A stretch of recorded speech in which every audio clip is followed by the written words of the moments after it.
નમસ્કાર.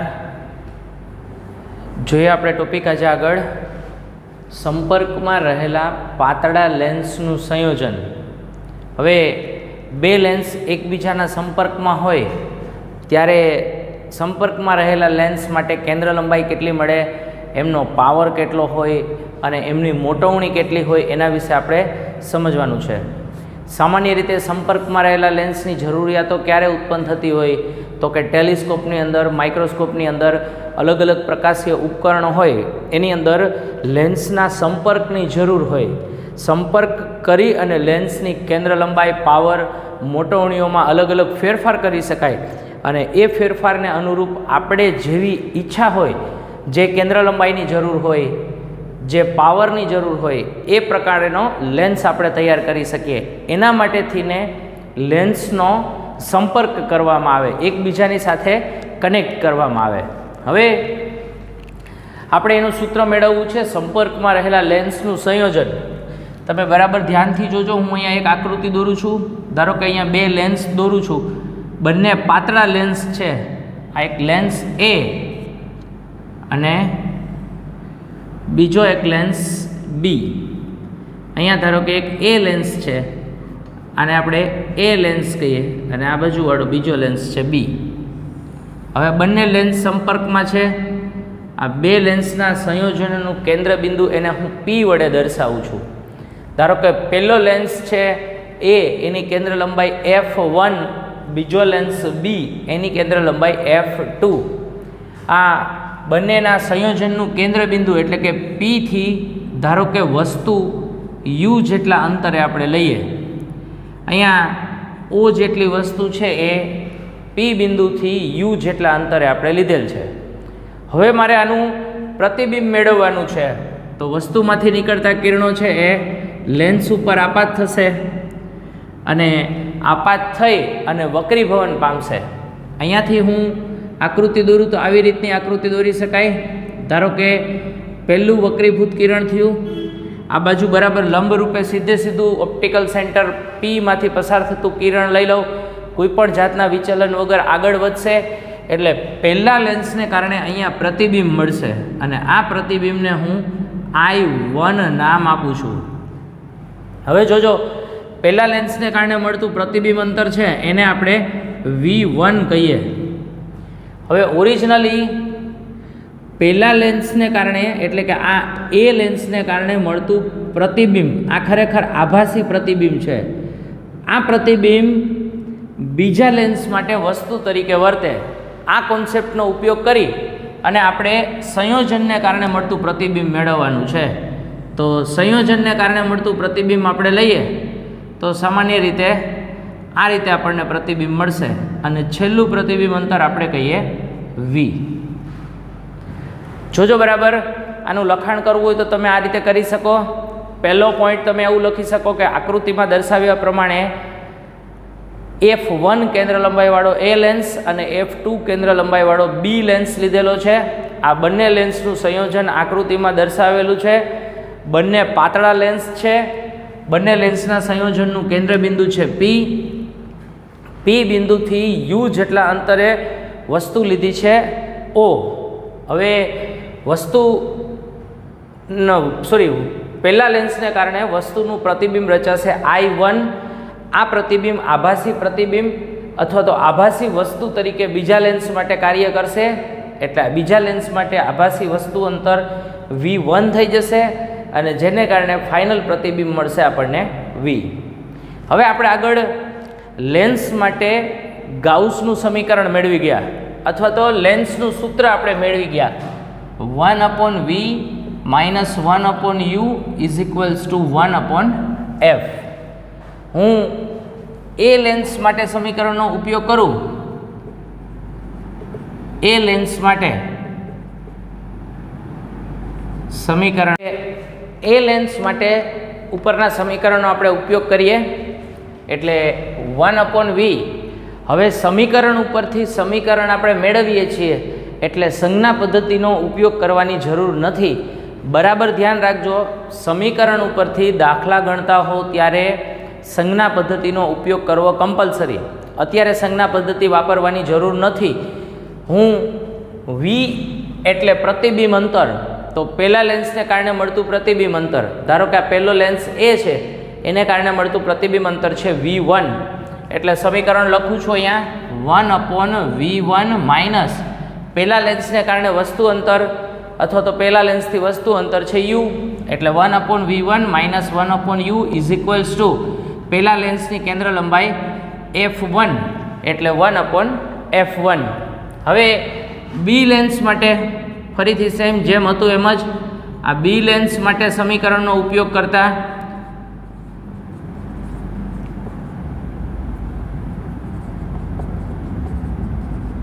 હવે બી લેન્સ માટે ફરીથી તમે અહીંયા વિચારો તો કે પ્રતિબિંબ અંતર, તો અહીંયા લખી શકશો પ્રતિબિંબ અંતર v જેટલું જ છે.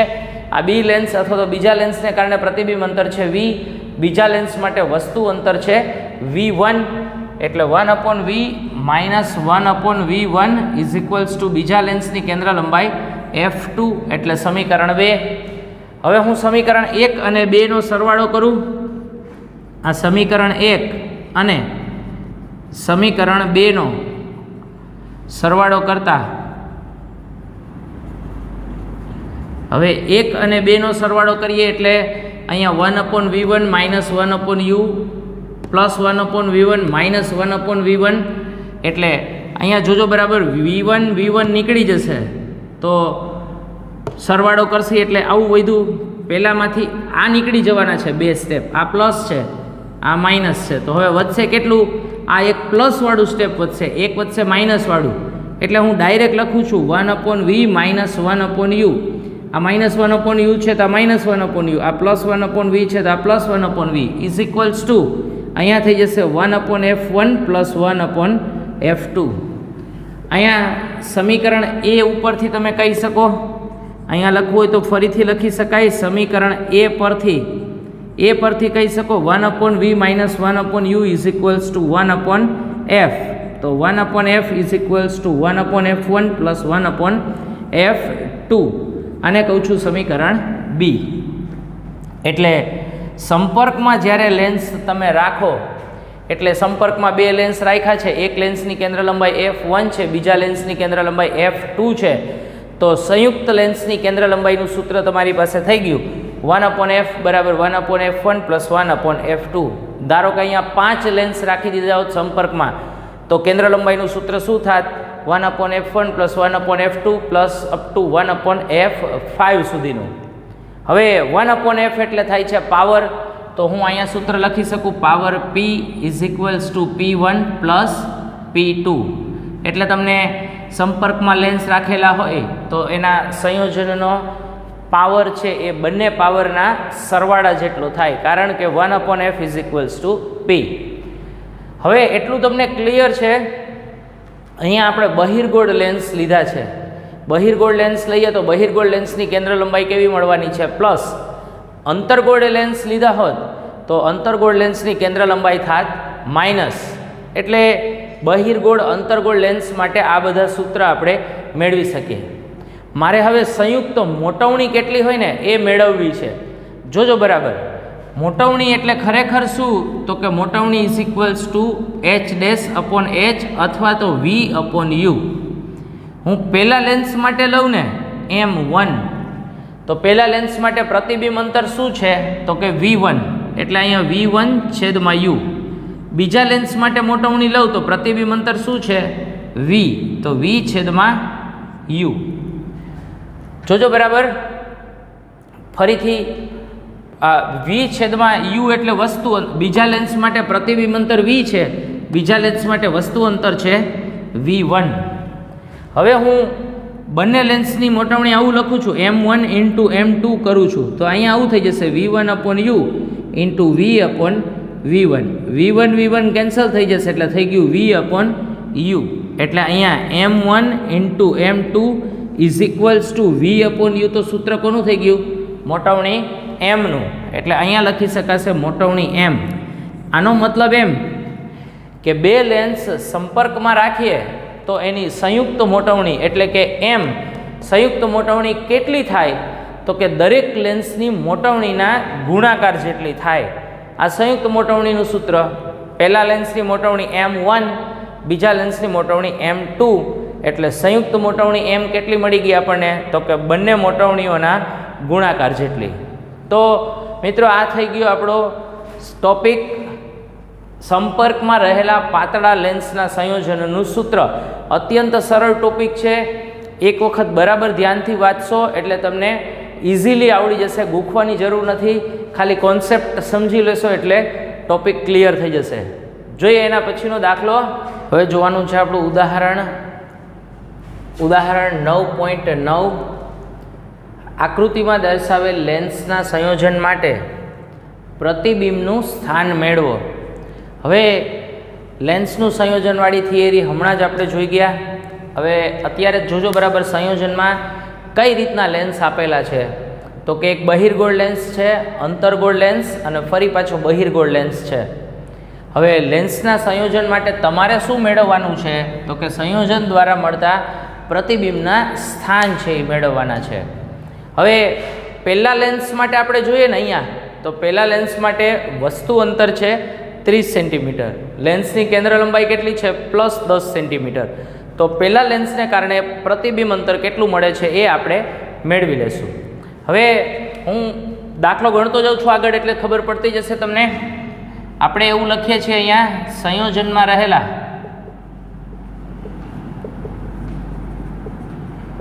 લેન્સ માટે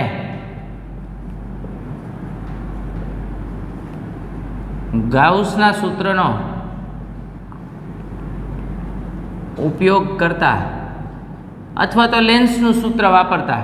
લેન્સનું સૂત્ર 1/v - 1/u બરાબર 1/f. હું પહેલા લેન્સ માટે 1/v1 કરીને લખું છું. અહીંયા 1/v1 - 1/u1 is equals to 1/f1. હવે દાખલો ગણીએ છીએ એટલે સંજ્ઞા પદ્ધતિ વાપરવી પડશે. આપાત કિરણની દિશામાં માપો એ બધા અંતરો પ્લસ, આપાત કિરણની વિરુદ્ધ માપો એ બધા અંતરો માઇનસ. તો હવે પહેલું જ અંતર તમારા માટે અહીંયા જોઈએ, આપણે પ્રતિબિંબ અંતર મેળવવું છે એટલે હું આ 1/v1 ને સૂત્રનો કરતા બનાવી દઉં છું. અહીંયા 1/f1 આ બાજુ વહી જશે એટલે +1/u1. આ 1/v1 1/f1 એટલે કેન્દ્ર લંબાઈ તમને આપેલી છે. પહેલા લેન્સ માટે 10 છે.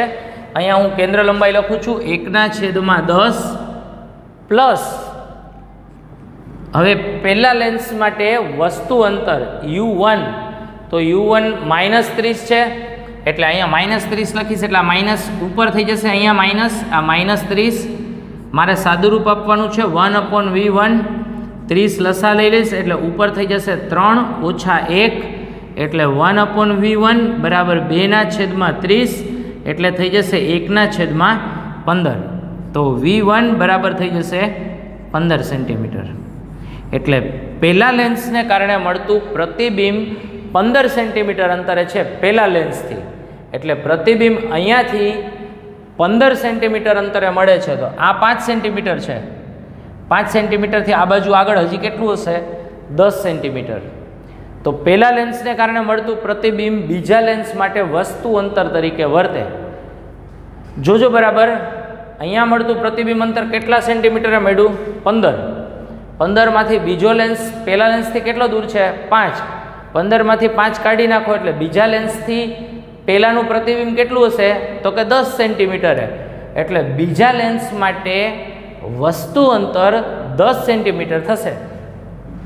હવે હું બીજા લેન્સ માટે લખું છું અહીંયા, જોજો બરાબર. બીજા લેન્સ માટે અહીંયા લખું છું 1/v2 - 1/u2 is equals to 1/f2. બીજા લેન્સ માટે પ્રતિબિંબ અંતર ગોતવું છે એટલે 1/f2 પ્લસ 1/u2. ફરીથી અહીંયા 1/v2, આ 1/f2. f2 તો બીજા લેન્સની કેન્દ્ર લંબાઈ, તો કે બીજા લેન્સ માટે કેન્દ્ર લંબાઈ -10 છે એટલે અહીં -1/10 પ્લસ 1/u2. u2 એટલે બીજા લેન્સને કારણે બીજા લેન્સથી વસ્તુ અંતર. વસ્તુ અંતર કયું હોય? તો કે પહેલા લેન્સનું જે પ્રતિબિંબ મળતું હોય એ બીજા લેન્સ માટે વસ્તુ અંતર. તો પહેલાનું પ્રતિબિંબ અહીંયાથી 15 સેન્ટીમીટરે છે ક્યાંક. તો હવે અહીંથી ગણવું હોય તો 5 તો બાદ થઈ જશે. તો હવે કેટલું વધ્યું? 10 સેન્ટીમીટર આપાત કિરણની દિશામાં, એટલે પ્લસ, એટલે અહીંયા લખી નાખું છું +10. તો simple 1/v2 is equals to 0. તો v2 is equals to 1/0 is equals to infinity. એટલે આ બીજા લેન્સ માટે તમને મળી ગયું, આ પહેલા લેન્સ માટે થયું. હવે ત્રીજાની ગણતરી ના કરો તોય તમને ખબર પડી જશે પ્રતિબિંબ અંતર ક્યાં મળે. વસ્તુ અનંત અંતરે હોય તો પ્રતિબિંબ કેન્દ્ર લંબાઈ જેટલા અંતરે હોય. તો ત્રીજા લેન્સ માટે મારે પ્રતિબિંબ અંતર લખવું હોય ને તો ડાયરેક્ટ લખી શકું v3 ઇઝ ઇક્વલ્સ ટુ, જવાબ કેટલો મળશે? 30 સેન્ટીમીટર. શું કામે? તો કે વસ્તુ કેટલા અંતરે છે? અનંત અંતરે. બીજા લેન્સને કારણે મળતું પ્રતિબિંબ ત્રીજા લેન્સ માટે વસ્તુ અંતર થાય, એટલે હું આવું લખી શકું ત્રીજા લેન્સ માટે u3 બરાબર ઇન્ફિનિટિવ. તો ત્રીજા લેન્સનું પ્રતિબિંબ અંતર હોય કેન્દ્ર લંબાઈ જેટલું. તો કેન્દ્ર લંબાઈ તો તમને આપેલી છે +30 સેન્ટીમીટર. હું અથવા કરીને લખું અહીંયા, જોજો બરાબર, ત્રીજા લેન્સ માટે 1/v3 -1/u3 બરાબર 1/f3. 1/v3 ને સૂત્રનો કરતા બનાવવું, આ 1/f3 પ્લસ 1/u3. આ 1/v3 f3 એટલે ત્રીજાની કેન્દ્ર લંબાઈ આપેલી છે 30 સેન્ટીમીટર, પ્લસ વસ્તુ તો કે આ બાજુ આમ અનંત અંતરે છે એટલે ઇન્ફિનિટિવ, એટલે 1/અનંત એટલે 0. તો 1/v3 બરાબર 1/30. તો ડાયરેક્ટ લખી શકશો v3 બરાબર 30 સેન્ટીમીટર. એટલે સંયોજનને કારણે રહેલા પ્રતિબિંબોના જવાબ તમને મળી જશે. એટલે v3 બરાબર આપણી પાસે જવાબ થઈ ગયો 30 સેન્ટીમીટર. તમે દાખલો ગણતા હોય ત્યારે દાખલાની અંદર દરેક જગ્યાએ લખાણ થવું જોઈએ. લખાણ એટલે શું? તો કે માનો કે અહીંયા આપણે લખી નાખ્યું છે સંયોજનમાં રહેલા લેન્સ માટે ગાઉસના સૂત્રનો ઉપયોગ કરતા, પછી અહીંયા તમારે લખવું પડશે કે પ્રથમ લેન્સ માટે અહીંયા લખવાનું છે બીજા લેન્સ માટે સમીકરણનો ઉપયોગ કરતા, અને અહીંયા ત્રીજા લેન્સ માટે. પછી છેલ્લે તમારો જવાબ જે આવતા હોય એ જે પ્રશ્ન પૂછેલો હોય એના બરાબર તમારે લખવાનું છે કે માટે આ પ્રશ્નનો જવાબ આ છે. એવી રીતના તમે બધું જ વર્ક કરો ત્યારે તમને 3 માર્ક્સ પૂરેપૂરા મળે.